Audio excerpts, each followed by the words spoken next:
നമസ്കാരം സുഹൃത്തുക്കളെ, ഇന്നൊരു യാത്രയ്ക്കായിട്ട് ഇറങ്ങിയതാണ്.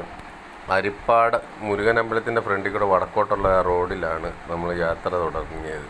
പക്ഷേ ഇടയ്ക്ക് വെച്ച് യാത്ര അവസാനിപ്പിച്ച് തിരിച്ചു വരേണ്ടി വന്ന്. കാരണം വെള്ളം അത്രയ്ക്കുണ്ട്. നമ്മളറിയുന്നില്ല വെള്ളം ഇത്രയുണ്ടെന്നുള്ള കാര്യം. കുറേ വെള്ളമൊക്കെ നീന്തി നമ്മൾ പോയി. ലാസ്റ്റ് ഒരു ലോറിക്കാരനാണ് വന്നിട്ട് പറഞ്ഞ് ഞങ്ങൾക്ക് കാറിന് പോകാൻ പറ്റത്തില്ല, ലോറിയുടെ ക്യാബിൻ വരെ വെള്ളം കയറി. അങ്ങനെ ലോറിക്കാരൻ വരുന്നുണ്ടായിരുന്നു. പുള്ളി പറഞ്ഞ് നിങ്ങളിനി മുന്നോട്ട് പോയാൽ നിങ്ങൾക്ക് കാറായതുകൊണ്ട് ബുദ്ധിമുട്ടായിരിക്കും എന്ന് പറഞ്ഞു. അങ്ങനെ നമ്മൾ തിരിച്ചു വരുന്നത്. നമ്മുടെ അവിടെ ഒന്നും ഇത്രയും വെള്ളമില്ല. അവിടെ വെള്ളം കെട്ടിക്കിടക്കുന്നുണ്ടോ, റോഡിലാണ് ഇത്രയും ഉള്ള. വീടെല്ലാം മുങ്ങിയിട്ട് വീട് പെരയ്ക്കകത്ത് വരെ വെള്ളമാണെന്നുള്ളത് അവിടെ. നമ്മളല്ലാത്ത സമയത്തൊക്കെ ഈ റൂട്ട് പോകുമ്പം ഒന്നും നമുക്കങ്ങനെ അറിയാൻ പറ്റത്തില്ല.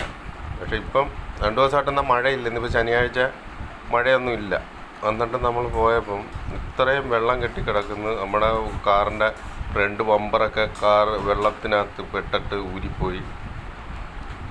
നല്ല ഫോഴ്സിൽ ഇങ്ങനെ വെള്ളം വന്നടിക്കുമല്ലേ, ബമ്പറൊക്കെ ഇളകി വന്നു. പുറകിലത്തെ ചെറുതാങ്ങിയെല്ലാം ഇളകിപ്പോയി. അത്രയ്ക്ക് വെള്ളമാണ്.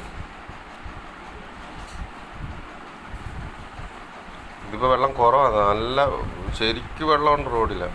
ഞങ്ങൾ പകുതി വരെ പോയിട്ട് തിരിച്ചു പോരും. നമുക്ക് പോകാൻ പറ്റാത്തതുകൊണ്ട് തിരിച്ചു വരുമോ. കണക്കിന് വെച്ച് നോക്കുമ്പോൾ നമ്മുടെ അവിടെ ഒച്ചറയിലൊക്കെ വെള്ളം ഒരുപാട് കുറവാണെന്നുള്ളതാണ്. ഇന്ന് മഴ ഇല്ലാഞ്ഞിട്ട് പോലും റോഡിൽ ഇത്രയും വെള്ളം കെട്ടിക്കിടക്കുകയെന്ന് പറഞ്ഞാൽ ഇതുണ്ടോ വെള്ളം.